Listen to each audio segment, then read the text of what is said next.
जय हिंद, जय भारत, जय छत्तीसगढ़। स्वागत है आप सभी के एजुकेशन हब में। सभी को महात्मा गांधी एवं लाल बहादुर शास्त्री जयंती की हार्दिक शुभकामनाएं। ठीक है, कल भारत पाकिस्तान समझौता युद्ध के बारे में देख लिए थे। भारत चीन समझौता और युद्धों के बारे में हमने देख लिया था। ठीक है, आज से हम लोग देखने वाले हैं विश्व में कुछ छोटे बड़े युद्ध हुए, बड़े बड़े युद्ध हुए हैं सब, और उन सब के बारे में। ठीक है, वर्ल्ड वॉर नहीं है ये, छोटे छोटे जो युद्ध हुए हैं वर्ल्ड वॉर के अलावा महत्वपूर्ण युद्ध, उसे देखेंगे। ठीक है, ये रहा आपके सामने पूरा दुनिया का मैप। ठीक है, ये रहा हमारा प्यारा भारत, ये हमारा पड़ोसी चाइना, ये पाकिस्तान। ठीक है, यहाँ से ईरान जो है, वो सऊदी अरब, इराक वगैरह है पूरी तरह से। ये जो है अफ्रीका महाद्वीप है, ये पूरी तरह से यूरोप है छोटा सा। ये बड़ा सा रसिया है, ये मंगोलिया है, कजाकिस्तान है, और यहाँ पर से ऑस्ट्रेलिया है, ये छोटा सा न्यूजीलैंड है।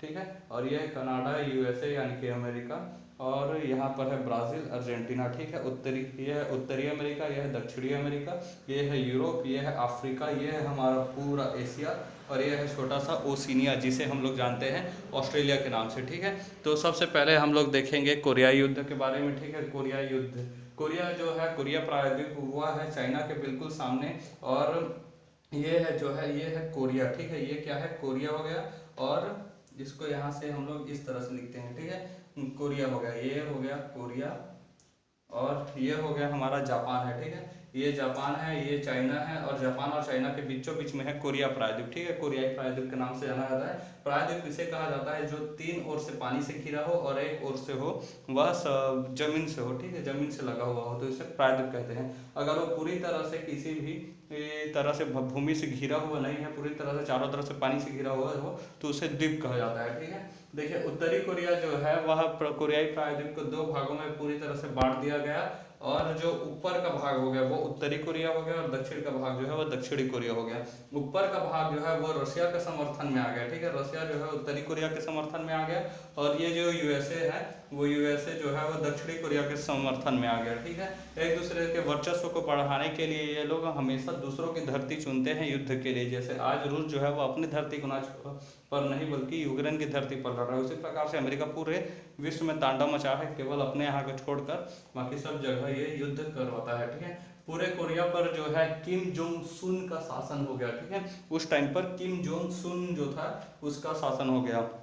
किम जोंग सुन जो था उसने पूरी तरह से इसमें उत्तरी कोरिया और दक्षिणी कोरिया को मिटा दिया पूरी तरह से, और सबको पूरा एक करके कोरियाई द्वीप कर दिया, और कोरिया का जो है पूरा क्षेत्र वो है किम जोंग सुन के अधिकार में चला गया। इसका जो पुत्र हुआ किम जोंग इल के आते आते, ठीक है, किम जोंग इल जो है उसके आते आते जो है दक्षिणी कोरिया जो साउथ कोरिया भी जानते हैं, उसमें जो है धीरे धीरे विरोध की भावना पनपने लगी, और धीरे धीरे वो लोग अलग होना चाहते थे अमेरिका के साजिशों के कारण। ठीक है, अमेरिका के मतलब बहकावे में आकर, तो किम जोंग इल ने दक्षिण कोरिया पर हमला कर दिया। ठीक है, पूरी तरह दक्षिण कोरिया पर हमला कर दिया, और उत्तरी कोरिया जो था उसे हथियार जो है रसिया देता था, और उत्तरी कोरिया को हथियार रसिया देता था, और दक्षिणी कोरिया को हथियार जो है अमेरिका देता था। तो 1950 से लेकर 53 तक पूरी तरह से कोरियाई युद्ध चला। पूरा कोरिया में मार धाड़ चलता ही रहा पूरी तरह से। ठीक है, इसके फलस्वरूप जो है वह 38 डिग्री समांतर रेखा इसमें खींच दिया गया। ठीक है, इसके जो है बीचों बीच से ये 38 डिग्री समांतर रेखा खींच दिया गया, और इसके ऊपर जो है वो उत्तरी कोरिया ये वाला, और नीचे जो है वो दक्षिणी कोरिया के रूप में आज जाना जाता है। ठीक है, वर्तमान में जो उत्तरी कोरिया का शासक है वह है किम जोंग उन, जो कि एक तानाशाही शासक है। सेना का अधिकारी अगर पूरे देश पर कब्जा कर ले तो उसे तानाशाही ही शासक कहा जाता है। ठीक है, तो ये तानाशाही शासक है पूरी तरह से। इसका दादा जो था किम जोंग सुन, उसके बाप किम जोंग इल, उसके बाद किम जोंग उन जो है वह शासन कर रहा है उत्तरी कोरिया में। दक्षिणी कोरिया जो कि अमेरिका समर्थित था, टेक्नोलॉजी वगैरह सब चीज़ के मामले में काफ़ी आगे है विश्व में। इतना छोटा सा देश है लेकिन विश्व के बड़ी बड़ी अर्थव्यवस्थाओं में G20 में ये शामिल है साउथ कोरिया। ठीक है, सैमसंग जो है यहीं की कंपनी है। देखिए, और जो उत्तरी कोरिया है यहाँ का शासक है किम जोंग उन, और पूरी तरह से उत्तरी कोरिया को बर्बाद कर दिया, केवल मिसाइल परीक्षण करता रहता है और कोई काम नहीं है इसका। वियतनाम का युद्ध देखते हैं। वियतनाम देखिए, यहाँ पर है हमारा प्यारा भारत, उसके बाद बांग्लादेश यहाँ पर है म्यांमार, उसके बाद ये है थाईलैंड, और यहाँ पर है लाओस, कंबोडिया, वियतनाम। ठीक है, ये जो वियतनाम है यहाँ पर का युद्ध देखते हैं। कोरिया संकट के बाद जो है रूस व अमेरिका अब यहाँ से लड़ाई समाप्त हो गया, ठीक है, 38 डिग्री समानांतर रेखा खत्म हो गया। तो रूस को अपने वर्चस्व दिखाने के लिए, अमेरिका को अपना वर्चस्व दिखाने के लिए कोई नया जगह की तलाश थी, तो नया जगह की तलाश थी तो वे लोग पहुंच गए वियतनाम, ठीक है। वियतनाम को बर्बाद करने के लिए ये दोनों पहुंच गए, और कोरिया संकट के बाद वियतनाम में रूस और अमेरिका दोनों प्रवेश कर गए और वियतनाम को दो भागों में बांट दिया, ठीक है, वियतनाम को दो भागों में बांट दिया इस प्रकार से। और आपसी वर्चस्व के कारण 1955 में युद्ध प्रारंभ हो गया, ठीक है।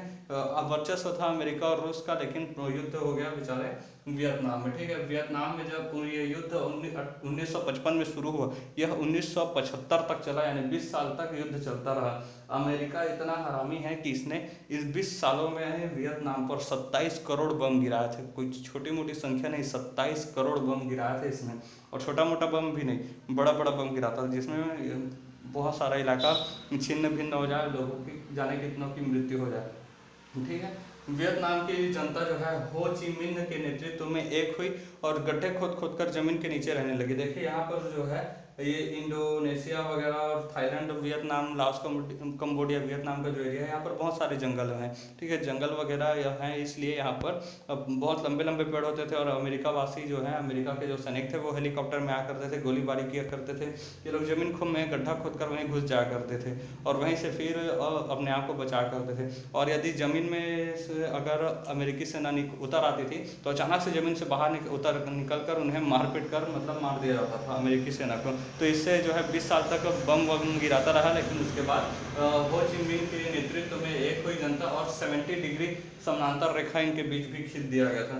तो ये 70 डिग्री समानांतर रेखा जो था, इसे मिटा दिया गया और मिटाकर जो है हो ची मिन्ह के नेतृत्व में ये वियतनाम जो है आज़ाद हो गया, मतलब फिर से एक हो गया।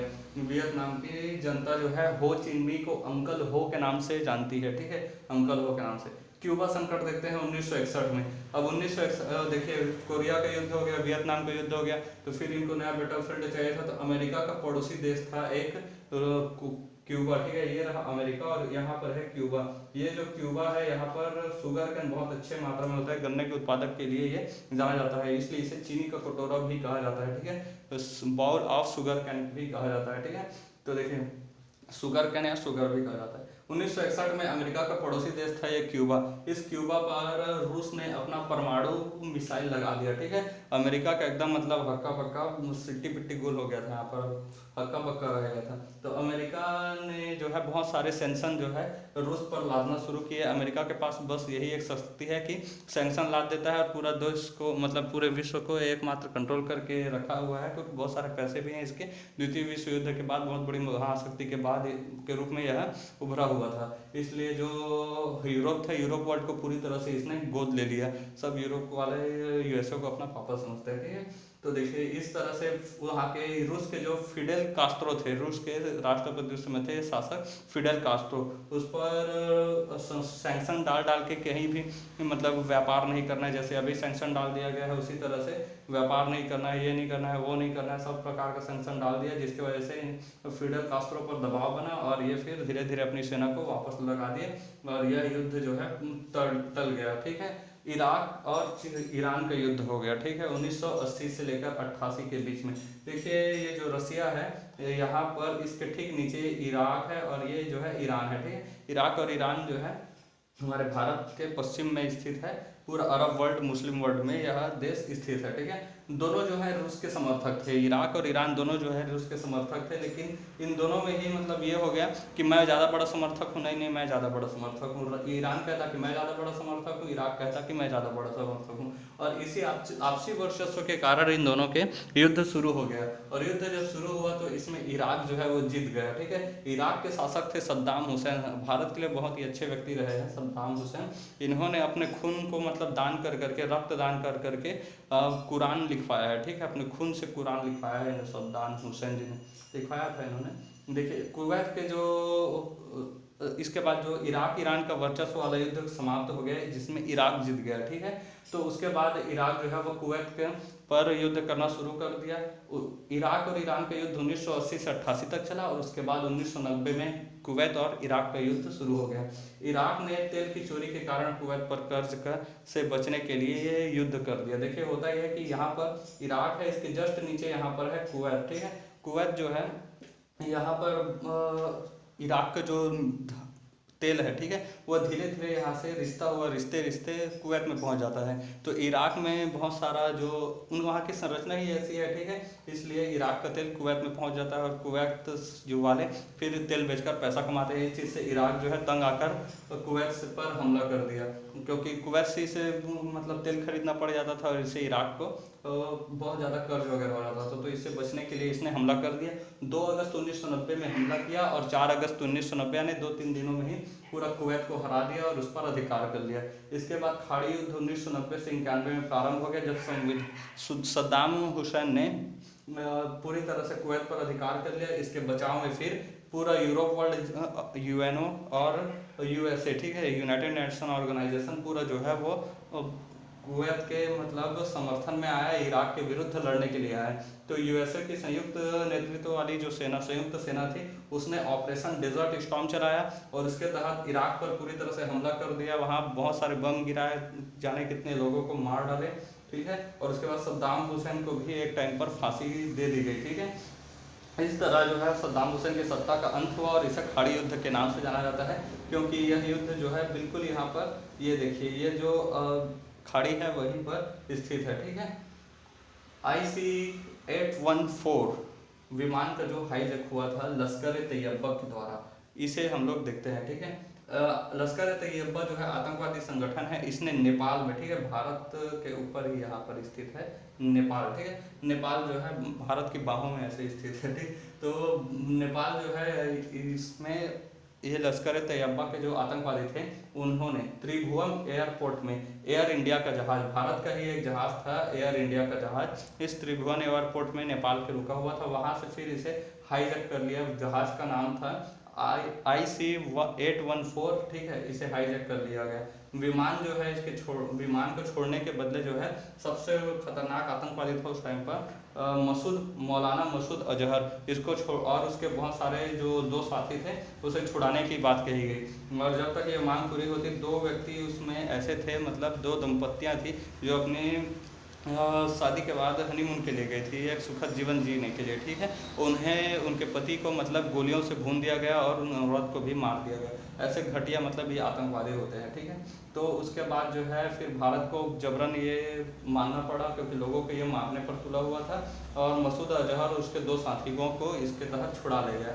इसके बाद लश्कर ए तैयबा व जैश ए मोहम्मद ने 2001 में भारत के संसद भवन पर ही हमला कर दिया। इसमें बहुत सारे 9 या 11 पुलिस के जवान इसमें शहीद हुए थे, और बाकी पूरी तरह से जो अफजल गुरु था, अफजल गुरु इसका नेतृत्व किया था 2001 के संसद हमले का, उसे 2012 में फिर फांसी दे दी गई, ठीक है। 26 नवंबर सन 2000 को ताज होटल पर जो हमला हुआ था, मुंबई का ताज होटल यहाँ पर है, ठीक है, मुंबई में, वहाँ पर हमला हुआ।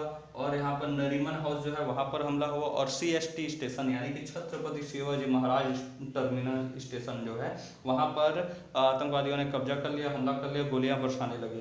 तो NSG कमांडो जो थे उन्होंने ऑपरेशन ब्लैक टॉर्नेडो चलाया और इसके द्वारा सभी आतंकवादियों को मार गिराया। तो ये था छोटे बड़े युद्ध। कल से हम लोग पढ़ेंगे विश्व का इतिहास। तब तक के लिए जय हिंद।